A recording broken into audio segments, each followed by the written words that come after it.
ایک جوہری تھا سنہرا، تو اس نے مختلف ڈبیاں کھول کے لوگوں کے سامنے رکھی اور ایک موتی نکال کر کے کہا کہ یہ موتی شب افروز ہے، رات کو چمکتا ہے، اور اس وقت دنیا کے اوپر جو قیمتی ترین موتی ہیں ان میں سے ایک موتی یہ میرے پاس ہے۔ خیر اس نے اپنا سامان سمیٹا تو اس مجلس میں ایک چور بھی بیٹھا ہوا تھا، اس کے دل میں لالچ آ گئی، تو اس نے اس جوہری سے کہا کہ جناب کہاں کے ارادے ہیں؟ تو اس نے کہا کہ میں بمبئی جا رہا ہوں۔ اس نے کہا واہ واہ کیا اچھا ہوا، میں بھی تو بمبئی جا رہا ہوں، تو چلو اکٹھا سفر ہوگا۔ وہ جوہری سمجھ گیا اس کی نیت کے کھوٹ کو کہ یہ میرا ہم سفر تو نہیں ہے، اس کا دل آ گیا ہے اس موتی پہ اور مجھ سے ہر صورت یہ موتی چرانا چاہتا ہے۔ لیکن وہ بھی بڑا سمجھدار تھا، اس نے کہا آ جائیے کوئی بات نہیں۔ سفر چلتا رہا، رات ہوئی، جب سامان اتارا اور سونے کی تیاری کی تو وہ جو اس نیت سے ساتھ ہم سفر بنا تھا اس نے بھی اپنی قمیض اتار کے لٹکا دی، اور اس جوہری نے بھی۔ اس جوہری نے یوں کیا کہ نظر بچا کے وہ ڈبیا قیمتی موتی والی نکال کر کے اس کی جیب میں ڈال دے اور خود بے فکر ہو کے سو گیا۔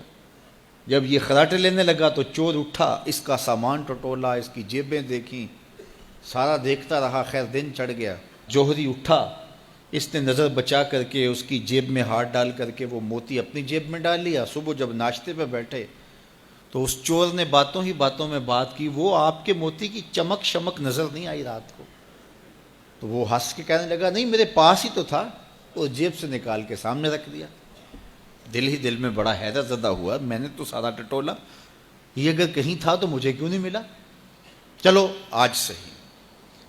اگلا دن آیا تو پھر اس نے قمیض اتار کے رکھی اور اس نے نظر بچا کے اس کی قمیض میں وہ موتی ڈال دیا اور خود بے فکر ہو کے سو گیا۔ یہ ساری رات اس کے سامان میں، اس کے لباس میں تلاش کرتا رہا اور وہ مزے سے سویا رہا۔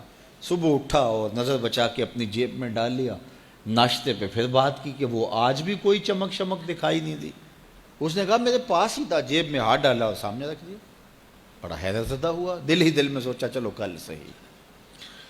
اس نے پھر ایسے کیا اور یہ ساری رات اس کا سامان ٹٹولتا رہا پوری تفصیل کے ساتھ۔ خیر جب صبح ہوئی تو اس نے پھر نظر بچا کے اپنی جیب میں وہ موتی رکھ لیا تھا۔ تو اس نے پوچھا وہ رات والا موتی آپ کا نظر نہیں آیا جس کو آپ کہتے تھے چمکتا ہے؟ کہا وہ ڈبیا میں رکھا ہے اس لیے چمک دکھائی نہیں دی، تھا تو میرے پاس ہی، اور جیب میں ہاتھ ڈالا اور سامنے رکھ دیا۔ یہ سر پکڑ کے بیٹھ گیا، میں روز اس کی جیب ٹٹولتا ہوں، سامان بھی دیکھتا ہوں، یہ رکھتا کہاں ہے؟ میں نے تو کوئی جگہ نہیں چھوڑی۔ اس نے کہا سچ بتاؤں میں تیرا ہم سفر نہیں تھا، میں چور تھا، میں تم کو بتا رہا ہوں۔ اب آپ میرے بھی استاد نکلے، مجھے اتنا بتاؤ کہ یہ موتی آپ رکھتے کہاں تھے؟ میں ساری رات ٹٹولتا رہا اور 3 دن ہو گئے مجھے، میں نے کوئی گوشہ نہیں چھوڑا، آپ کا سامان کھول کھول کے دیکھا ہے، آپ کا لباس الٹ پلٹ کے دیکھا، لیکن مجھے ملا ہی نہیں، یہ رکھتے کہاں تھے مجھے یہ تو بتاؤ۔ اس نے کہا لوگوں کی جیب میں ٹٹولتے رہے، اپنی جیب میں ہاتھ ہی نہیں ڈالا۔ بلے شاہ اڈ دیاں پھڑنے، جڑا گھر بیٹھا ہے انہوں پڑھیا ہی نہیں۔ وَفِي أَنفُسِكُمْ أَفَلَا تُبْصِرُونَ، کہا تم کہاں اسے ڈھونڈ رہے ہو، ذرا اندر بھی اتر کے دیکھو، اندر اترو گے تو اس کا سراغ مل جائے گا۔ نہ مسجد وچ نہ مندر وچ، لب یار نو اپنے اندر وچ۔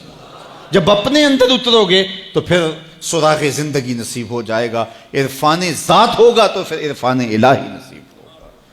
لیکن ہم دائیں بائیں ڈھونڈنے نکلے لیکن اپنے اندر اتر کے نہ دیکھا۔ تو سراغ زندگی ملتا ہی تب ہے جب اس کی چوکھٹ پہ جھکنا بندہ سیکھ جاتا۔